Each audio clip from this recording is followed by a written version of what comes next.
បាទសិនឬពណ៌ຂະຫນາດ32យ៉ាងអូបាទជាប់មុខងារថ្មីសម្រាប់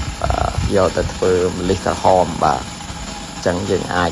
ធ្វើស្រូវក៏បានធ្វើអង្គម្លិះក្រហមក៏បានយើងធ្វើអង្គយើងសធម្មតាក៏បានបាទសម្រាប់យើងបដូរមុខងារវាទៅបើសិនជាយើងធ្វើម្លិះក្រហមយើងដូរមក option ម្លិះក្រហមមកតែបើយើងធ្វើអង្គសធម្មតាសម្រាប់ញាក់គ្រោះទាត់គ្រោះទាត់ការស្មៅទាត់អីធម្មតាយើងបដូរមក option អង្គយើងធម្មតាទៅបាទនេះធ្វើការបានស្អាតល្អបាទសម្រាប់អង្គស្អុយស្អីគឺវាទាត់មកខាងហ្នឹងបែកពោះបែកអីគឺហ្នឹងហើយខាងនេះចេញមកគឺចាប់បានស្អាតបាទស្អាតល្អបាទសម្រាប់យើងធ្វើម្លិះក្រហមហើយបើយើងធ្វើអង្គធម្មតាយើងបដូរ option របស់វាទៅយើង